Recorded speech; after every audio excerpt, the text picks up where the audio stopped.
Chase Elliott, I think, fortunate to get away with that. How about Alex Bowman in the 88? He gets a shove. He's going to go sideways, right in front of the pack. The 48 caught up, and the 9 is caught up. The caution has come out. He got a big shove right into the front of the pack. The 42 of Kyle Larson, he is there. The 11 is caught up. And flames coming out from underneath the 48 of Jimmy Johnson. You go right here. 22 being pushed. Goes to the inside. Alex trying to block. They make contact. Around Alex goes. That's what we're talking about with blocking. You know, blocking is one of the things you have to do. You also have to know when you can't do it. But trying to get past Paul Menard. A.J. Allmendinger spins. And Allgaier and Gilliland have a horrible collision right at the start-finish line. Oh, that's bad. It is David Gilliland's car that comes to a halt in flames. Well, he's all in but there destroyed. Gosh, wow! I see wrecks like this, and I think about, well, back in the day, you wouldn't probably walk away from that car. And watch that red car shoot across the track, right into the path of David Gilliland. And I guarantee you, Gilliland was on it, trying to get through it without getting in it, and he didn't quite make it. And that is unbelievable crash. Jamie Dick, 55, was in the middle of that group that we were pointing at, and Nelson Piquet Jr. So the 30 just drove in there and killed the rest of it. It's the second one of these hard licks we've seen this weekend. We saw the 5-car in practice hit. He didn't give Brian much room there, so Brian was keeping it as low as he possibly could. He came down, and that was a lot of damage to the front end there. That's what's so tough is some of these lap cars, you know, they're trying to stay out of the way the best they can, especially when leaders are too wide behind them. They got to make a decision of what lane do I want to go in front of. Crash on the backstretch, Rick. Man, and right up in front of more traffic. Behind you in 3. Ryan Newman's in it. David Reagan is in it. Well, Fire. And Chris Buescher was in it as well. Chris Buescher involved. The backstretch. And we've seen this several times. The cars having, you know, getting into turn 1, and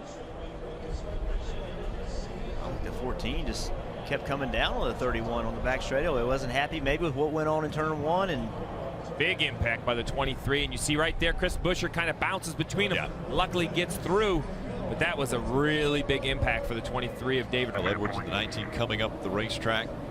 I mean, if you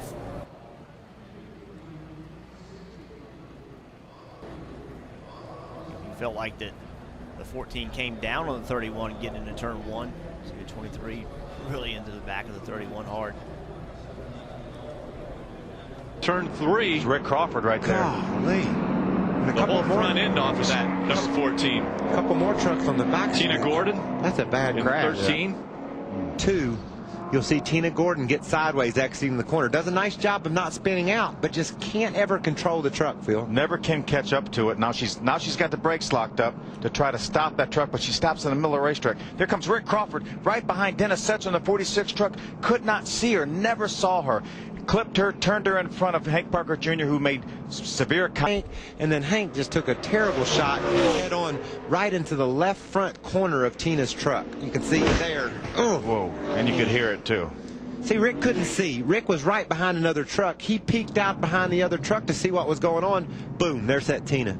That's Dennis Setzer, the black truck. He gets by, and then Rick comes along. He was just peeking out to take a look and made some hard contact. And that turned her towards the inside of the racetrack where Hank Jr. was, and he made some hard contact. All right, guys, he crashed off a 2 here. Alex Kennedy into the wall as the 23 has heavy damage on the right front and right rear. A lot of times you're able to catch this and maybe not hit anything, but he catches the outside wall, and then that banking carries you all the way down to the inside where you slam that and really tear your race car up. What happened to Kevin Swindell? Holy cow. Good Lord. That is the 23, and what happened here? Must have pulled up in front of him.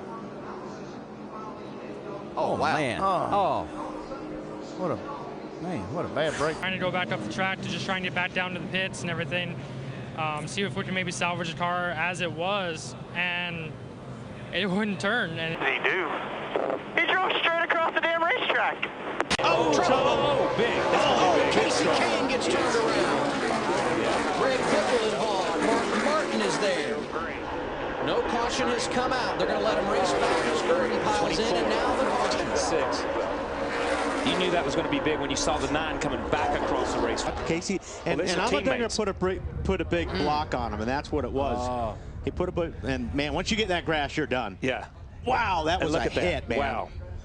That was a hit. That was a hard hit. The 16 and the 5 just drove into the side of the 9, had no place to go. The Mark Martin and Biffle took the hard hits right there. And then you see 24 come into it. Dinger, I think AJ felt like, okay, I'm this far down. He's not going to be there now. Side. That's James Busher on the outside of Rick Crawford. Here's 2 and 3 wide just behind him coming out of 4.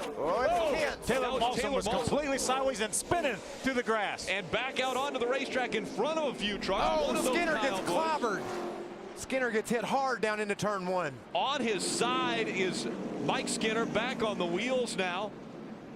He got hit very hard. He was, I'm okay. He got turned around after Mawson spun off 4. I just happened to be watching it. He was sliding backwards, went up in the middle of the racetrack. Look, there, Skinner was in the grass. Now you see the caution light come on. See the roof flap goes up, and then TJ Bell. Ooh, wow.